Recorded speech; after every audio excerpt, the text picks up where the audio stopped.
If you're not prepared to be wrong, you'll never come up with anything original. You know you need to change something. You actually know what needs to be fixed, altered, rebooted. You've read the books, you've been to the seminars, you've done your homework, you possess the knowledge, you can visualize the outcomes, and yet little or nothing ever changes. Why is that? Hey, it's not for a lack of information. Let's face it, you and I are choking on that readily available stuff daily. What is it, 90% of all the information in the world's been generated in the last 2 years alone? So why do so many of us struggle to make those necessary or seemingly small changes? What is it?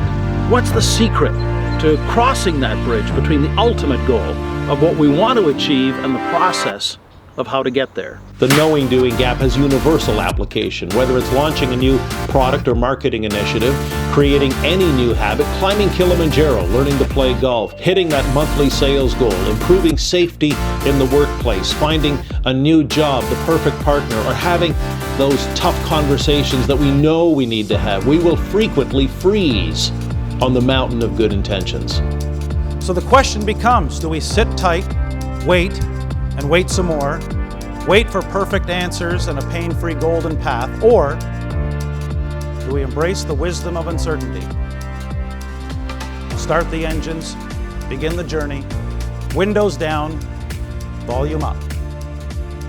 Gair did an amazing presentation for us, and our people were up on their feet. We did get something out of this today. And we were here to be motivated and educated, and Gair Maxwell did just that. He was amazing. In fact, he got a standing ovation. We intentionally left him for the second day of our conference. We brought him in after lunch with high hopes, and he wowed the crowd. As I said, had them on their feet. There was nothing left for me to say. The standing ovation said it all.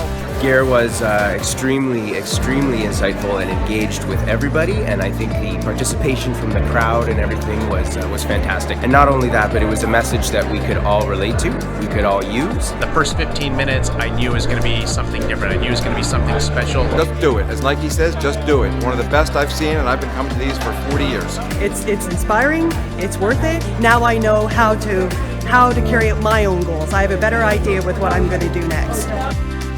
I'm reminded of a quote from General Dwight D. Eisenhower, later President of the United States, where he said, quote, "It is neither a wise man nor a brave man who lies down on the railroad tracks of the present to wait for the freight train of the future to run over him."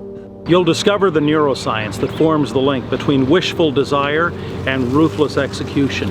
And when you see that bridge for what it really is, you'll start moving. You'll start taking those all-important first steps, experience tremendous breakthroughs. Let's face it, just talking about a great idea, reading your 50th self-help book, researching, planning, forming another committee, calling another redundant meeting, none of that is ever going to close the gap that you really deep down know that you want to close.